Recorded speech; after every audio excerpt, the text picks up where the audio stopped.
Hello and welcome. मैं हूं ज्योति। आप देख रहे हैं चुनावी समर, जहां पर एक और ताज़ा अपडेट के साथ हम हाजिर हैं। चुनावों से पहले मायावती ने योगी को बताया कमजोर सीएम। यूपी में बढ़ते अपराध, खासकर महिलाओं से ही की जा रही दरिंदगी के बीच उपचुनाव होने वाले हैं। ऐसे में मायावती उपचुनावों में भाजपा को सबक सिखाने के लिए तैयार नजर आ रही है। दरअसल यूपी की 7 विधानसभा सीटों पर 3 नवंबर को वोट डाले जाने हैं और बीएसपी भी इस उपचुनाव में अपनी किस्मत आजमा रही है। इसी कड़ी में बीएसपी सुप्रीमो मायावती के तेवर सरकार और मुख्यमंत्री को लेकर काफ़ी ज़्यादा सख्त नजर आ रहे हैं और वह योगी आदित्यनाथ को ये बताने के लिए तैयार है कि राज्य में उनके दिन अब पूरे हो गए हैं। आपको बता दें कि बीएसपी की राजनीति अन्य सियासी पार्टियों से थोड़ी अलग है।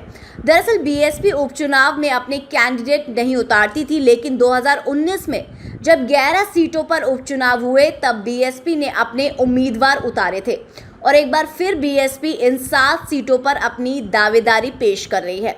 लेकिन मायावती इस बार सिर्फ बसपा को चुनाव लड़ाना नहीं बल्कि जिताना भी चाह रही है।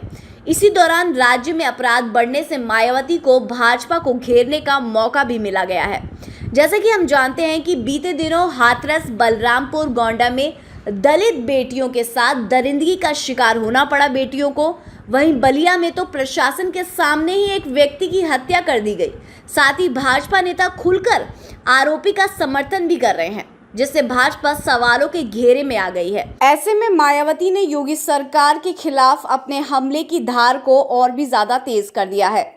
वैसे भी अगर बीएसपी सुप्रीमो के पिछले कुछ ट्वीट्स को देखें तो मालूम होगा कि कैसे 1 अक्टूबर को मायावती ने प्रदेश सरकार पर हमला बोलते हुए मुख्यमंत्री से इस्तीफा तक मांग लिया था। इतना ही नहीं, हाथरस की घटना को लेकर मायावती ने 5 अक्टूबर को जो ट्वीट किया था उसमें सरकार पर तानाशाही रवैया अपनाने और अहंकारी होने का सीधा आरोप लगाया था।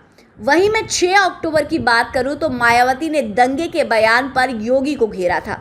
दरअसल हाथरस की घटना के पीछे ये दलील की जा रही थी कि ये योगी सरकार को बदनाम करने के लिए और प्रदेश में दंगा भड़काने के लिए रची गई थी, जिस पर मायावती ने ये ट्वीट किया था कि दंगा भड़काने की बात कही सरकार की चुनावी चाल तो नहीं। फिर गोंडा में पुजारी को गोली मारी गई तो 12 अक्टूबर को मायावती ने ट्वीट करते हुए ये लिख दिया कि संत की सरकार में संत सुरक्षित नहीं है। वहीं बलिया की घटना को लेकर 16 अक्टूबर को मायावती ने योगी को घेरते हुए ट्वीट किया कि यूपी में कानून व्यवस्था अब तो दम तोड़ चुकी है।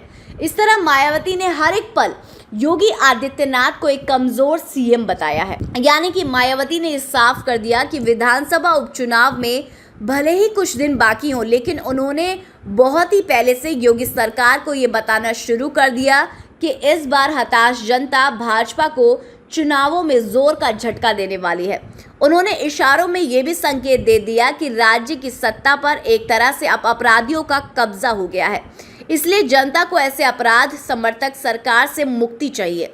कुल मिलाकर हम ये कह सकते हैं कि मायावती ने यूपी में विधानसभा उपचुनावों की तैयारियों को अंजाम देना शुरू कर दिया है, जिससे आगामी चुनावों में योगी की राह मुश्किल नजर आ रही है। तो इस पर आपकी क्या राय है, आप प्लीज कमेंट सेक्शन में जरूर लिखें। Thank you so much, keep watching today's for more news.